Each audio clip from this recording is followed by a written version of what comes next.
vamos a ver los datos del problema. Primeramente, ¿cuántas personas en total se encuestaron? Pues 68. Entonces, 68 personas en total. ¿Cuántas tienen celular? Pues según nuestro problema, 48. ¿Cuántas tienen laptop? Según nuestro problema, 36. ¿Y quiénes tienen celular y laptop? Pues lo tienen 21. Recordemos cómo se obtiene una probabilidad. Pues sería, la probabilidad de tener celular es 48 ¿de cuántos? De 68. ¿Sí? ¿Cuál es la probabilidad de tener laptop? Pues esos son 36 de 68. ¿Sí? ¿Y cuántos tienen la probabilidad de tener celular y laptop? Pues esos son ¿cuántos? Pues son 21 de 68. Si nosotros pasamos esta información a la probabilidad condicional, nos quedaría lo siguiente. ¿Me siguen? Espero que sí.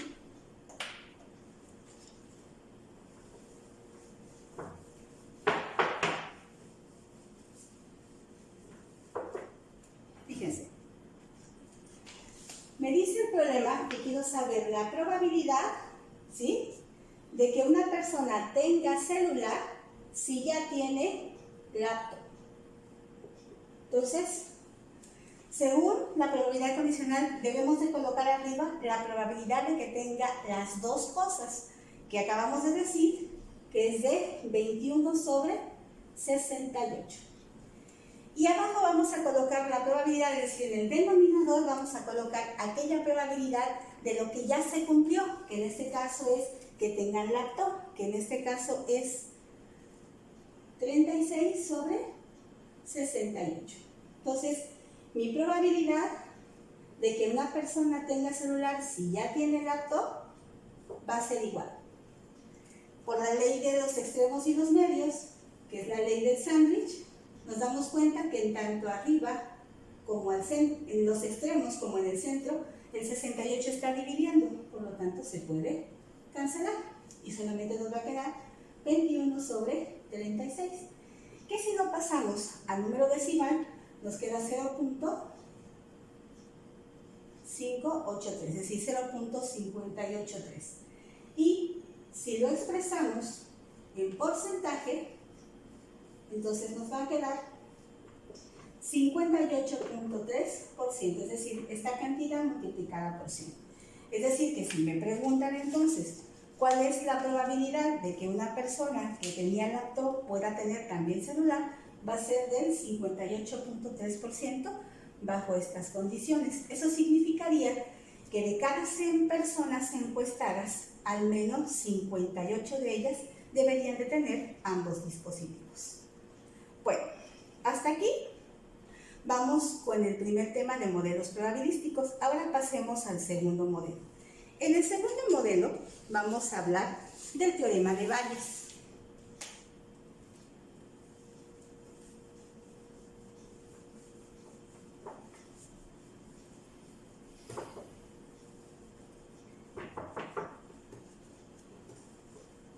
Listo.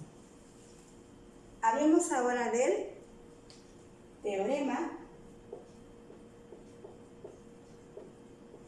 de Bayes. Este es un teorema súper interesante porque es un teorema que estudia las causas de un fenómeno a partir del efecto que tiene ese. Y es un teorema que se utiliza mucho en la teoría de las decisiones actuales, porque lo que está tratando de hacer es de darte las herramientas posibles para que tú puedas entender cómo, si ya ocurrió algo, cuáles fueron las posibles causas que pudieron presentarlo. E incluso te va a servir para poder tomar una decisión sobre qué cuidados debes de tener en el futuro para que esas causas no se vuelvan a presentar y no tengas el mismo efecto que tienes en este momento. Ahora, en este teorema se tienen que considerar varias cosas. Primero, no va a haber solamente una causa, puede haber muchas causas posibles. Por lo tanto, vamos a llamar A1, A2, A3, etc. a todas esas causas que pueden presentarse en un fenómeno que tiene un efecto determinado. Vamos a llamarle B precisamente a ese efecto, es decir, a ese evento que ya ocurrió a partir de nuestras posibles causas. Y basándonos en la probabilidad condicional, yo podría decir también que esta expresión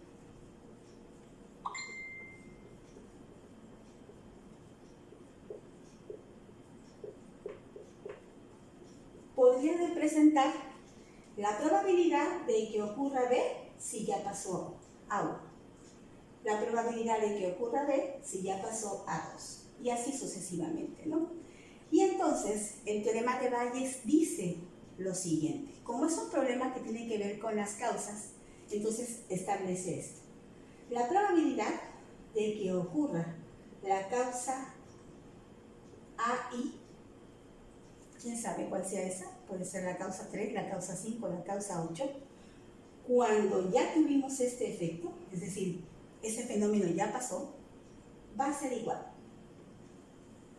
Y va a trabajar una relación de productos. En el numerador va a multiplicarse la probabilidad, precisamente,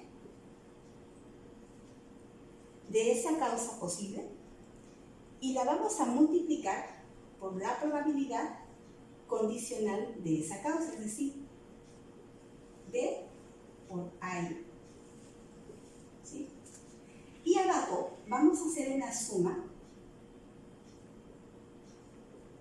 de todos los productos de las posibles causas presentes por su probabilidad condicional, es decir, la probabilidad de A1 por la probabilidad de B cuando ocurrió A1. Y le voy a sumar la probabilidad de la causa 2 por la probabilidad condicional de B cuando ya pasó la causa 2, más la probabilidad de la causa 3 por la probabilidad del evento B cuando ha pasado la causa 3. Y así sucesivamente. Si hay 6 causas, habría abajo 6 productos. Si hay 2 causas, habría abajo 2 productos. Y si hay 3 causas, habría abajo 3 productos. Esta fórmula o teorema de Bayes es muy importante y fundamental. Veamos un ejemplo para entenderlo mejor. Déjenme borrar.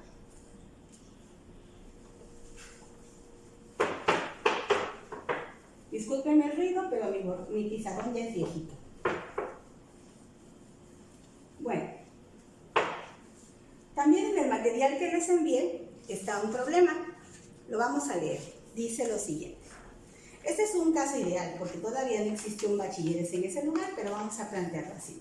Dice, en el colegio de bachilleres plantel Holbox hay 12 grupos. Ese es un dato importante. Grupos totales, 12. Y nos dicen, la asignatura de matemáticas es impartida por 3 maestros. Hay 3 maestros. Un maestro se llama Joel. Y dicen que Joel imparte a 6 grupos de estos 12, es decir, que la probabilidad de que dé clases Joel a un grupo de matemáticas va a ser 6 de 12, ¿no? Después dice que Ramón le da clases a 4 grupos. Eso significa entonces que en el caso de Ramón, la probabilidad de que dé clases Ramón es de 4 sobre 12. Mientras que si da clases Andy, Andy solo le da 2 grupos. Eso significa entonces que la probabilidad de Andy es de 2 sobre 12. Estas son las probabilidades de que un maestro le dé clases a uno de los 12 grupos en ese plantel. Si lo pasamos a decimal, esto representa 0.5, este representa 0.33 y este representa 0.16. Esas son las probabilidades de que un maestro te dé clases. Y también te dice el problema, que al final del ciclo escolar, Joel tiene un 78% de aprobación, Ramón tiene un 81% de aprobación y Andy tiene el 88% de aprobación. Y entonces resulta que llega un papá a la escuela porque un alumno reprobó. ¿Y qué creen? Como siempre, pues el maestro tiene la culpa. Y quiere saber quién es el maestro que reprobó a su hijo.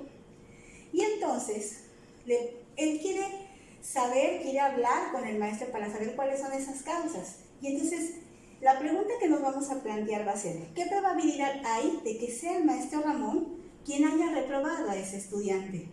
Bueno, esto es muy interesante porque vamos a ocupar una herramienta que ustedes vieron el semestre pasado y que retomaron en este semestre también, y que se ve mucho en secundaria, también se ve en secundaria, que se conoce como el árbol, el diagrama de árbol o el árbol de las probabilidades. Y eso nos permite tener como un panorama más general del problema. Y observen qué vamos a hacer. Fíjense, ya sabemos que son 12 grupos y que a un grupo le da clases Joel, a otro Ramón y a otro les da clase Andy. ¿Sí? Y ya establecimos que las probabilidades de que dé clases Joel, pues es de 0.5. De que dé clases Ramón es de 0.33. Y de que dé clases Andy es de 0.16. Esas son las probabilidades de que a cualquiera de esos maestros les dé clases a los grupos. Pero también el problema plantea los aprobados. Por ejemplo, si Joel tiene el 78% de aprobados, entonces, hablando en porcentajes de 100, el complemento sería el número de reprobados, es decir, en este caso el 22%. ¿Para qué? Para que 78 más 22 sea el 100%. Ahora, en el caso de Ramón, dicen que los aprobados son el 81%. Entonces, siguiendo la misma idea, el porcentaje de reprobados sería del 19%. Y en el caso de Andy, el número de porcentaje de aprobados es del 88%. Entonces, pues Andy tiene por aprobados el 12%. ¿Sí? Si esto lo vemos en decimales, pues vamos a tener .78, .22, .81, .19, .88 y 0.12. Esas son las probabilidades de aprobados y de reprobados. Importante, esto se puede leer así. Por ejemplo, en los reprobados. Esta es la probabilidad de que si un alumno está reprobado, sea alumno de Joel. Esta es la probabilidad de que si un alumno está reprobado, sea un alumno de Ramón. Y esta es la probabilidad de que si un alumno está reprobado, es porque es alumno de Andy. Este es un diagrama que nos permite establecer la solución por el teorema de Bayes. ¿Hasta aquí me siguen? Espero que sí. Tienen en sus apuntes este diagrama. Vamos a hacer la conclusión del problema. Fíjense. Vamos a borrar de nuevo.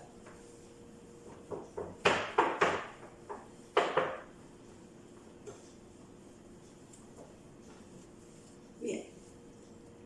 Siguiendo con los datos que ya tenemos. Fíjense. Lo que queremos saber por teorema de Bayes es lo siguiente. Queremos saber cuál es la probabilidad de que sea el maestro Ramón el que haya reprobado al alumno. Esto es bien importante. Entonces, queremos saber quién causó el desastre de reprobar a este alumno, ¿no? Entonces, de acuerdo con el teorema de Bayes, dice que en el numerador tiene que estar el producto de las probabilidades de la causa y el efecto condicional. Entonces, ¿quién es la causa? Pues Ramón. ¿Cuál es la probabilidad de que Ramón sea el que da clases? Pues es de 0.33. Y la voy a multiplicar por la probabilidad de que un alumno haya reprobado con Ramón, que en este caso es del 0.19. Así. Y entonces abajo voy a poner esta misma idea, pero de cada uno de los maestros. ¿Cuántos maestros son? Pues son 3. Entonces pongo la probabilidad de que dé clases Joel por la probabilidad de que el alumno haya reprobado con Joel. Y le sumo la probabilidad de que tomen clases con Ramón y haber reprobado con Ramón. Más la probabilidad de que tomen clases con Andy, que es de 0.16, por haber reprobado con el maestro Andy. ¿Sí? Y entonces, la probabilidad de que sea Ramón el maestro que reprobó al alumno es de, hagamos operaciones, arriba queda 0.0627 y abajo nos queda 0.11, este producto, más este producto nos va a dar 0.0627 más este producto nos va a dar 0.0192. Entonces, la probabilidad de que sea Ramón el que reprobó al alumno es de 0.0627 entre la suma de estos tres valores, que es 0.1919. Es decir, 0.326, que el porcentaje es 32.6%. Entonces, el teorema de Bayes nos indica que la probabilidad de que sea Ramón el que causó la reprobación del estudiante es del 32.6%. Es decir, que aproximadamente de cada 100 alumnos que reprueban en este plantel, aproximadamente 33 son alumnos que les dio clases el maestro Ramón. Bueno, hasta aquí vamos con el segundo modelo probabilístico. Ahora vamos a cerrar este bloque con el teorema que tiene que ver con la distribución de Poisson. Y recuerden que les había comentado que este teorema tiene que ver con el tiempo o una región determinada. ¿Qué significa esto de tiempo o región determinada? Fíjense. Puede suceder que en una misma distancia, por ejemplo en 1 kilómetro, ocurran cierto número de accidentes siempre. Eso es un intervalo o región de distancia. Puede pasar que en una misma cancha de fútbol siempre ocurra un accidente en un partido en la misma zona. Puede suceder que durante 3 meses de un año ocurran ciertos fenómenos atmosféricos y cada año en esos 3 meses se vuelvan a repetir esos fenómenos atmosféricos. Entonces, la distribución de Poisson tiene que ver con eso, con esa posibilidad de que un mismo evento se pueda repetir muchas veces en un lapso de tiempo, de distancia, de espacio, de superficie, etc. Entonces, en el caso de Poisson, el modelo es muy extraño, es decir, la fórmula es como rara. Establece lo siguiente.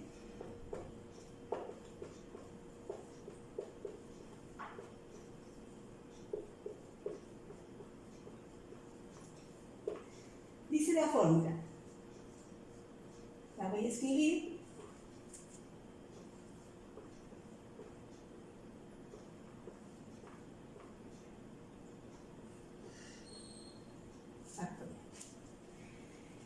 ¿Qué significa esta fórmula extraña? Para empezar, X tiene que ver con el evento que se puede repetir muchas veces en el tiempo, o que se puede repetir muchas veces en un mismo espacio, o que se puede repetir un número de veces en una misma distancia o longitud.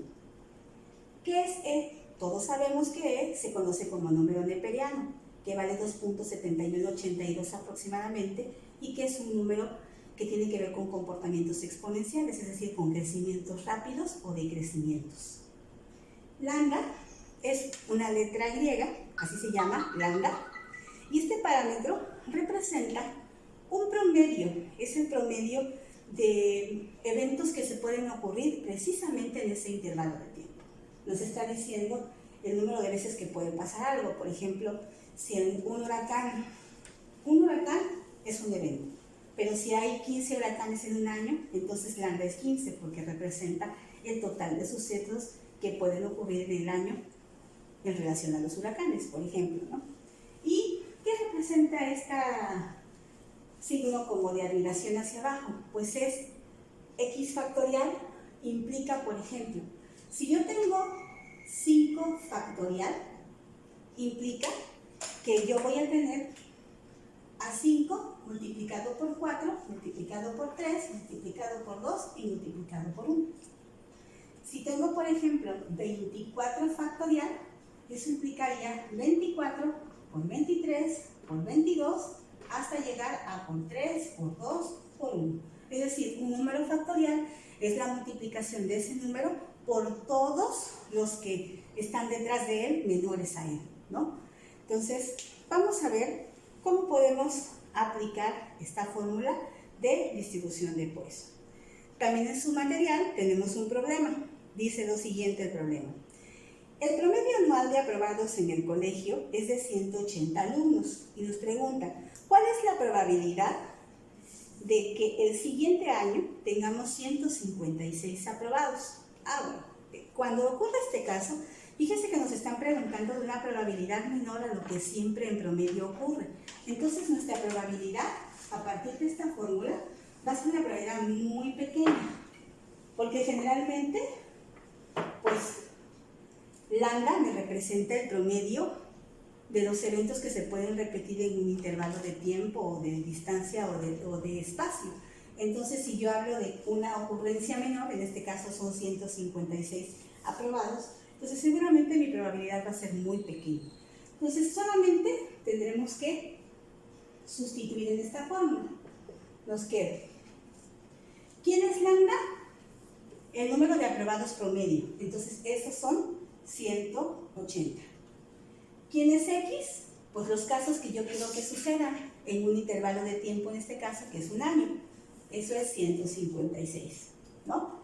Entonces, según la fórmula nos quedaría E elevado a la menos 180 por 180 elevado a la 156 entre 156 factorial. Si nosotros hacemos esas operaciones en nuestra calculadora, recuerden, tiene que ser calculadora científica. Si no es calculadora científica, no la vamos a poder realizar. Nos va a dar un resultado con este número, 0.0059. De hecho, como es 59, podríamos redondearlo a 6 nada más, ¿no? Y nos va a dar que esta probabilidad, si la pasamos a por ciento, multiplicado por 10, nos va a quedar de 0.6%, es decir, casi 1%, es decir, aproximadamente el 1%, hablando como entero. Eso significa que la probabilidad de que haya 156 aprobados el siguiente año, pues es del 1%. ¿Por qué? Porque la probabilidad promedio pues es mayor a esa. Entonces, pues es muy difícil que el evento ocurra de manera inversa. Es más probable que en la medida en la que se acerca a ese promedio, pues la probabilidad aumente. Incluso si es mayor que ese promedio, seguramente la probabilidad pues será aún mayor. Y bueno, con esto terminamos los 3 tipos de modelos probabilísticos que se pueden presentar. Espero que les haya sido de utilidad, que lo hayan comprendido, y si tienen alguna duda, pues pueden escribirme a partir del material que tienen, que tiene que ver con la explicación que hemos dado. Saludos a todos.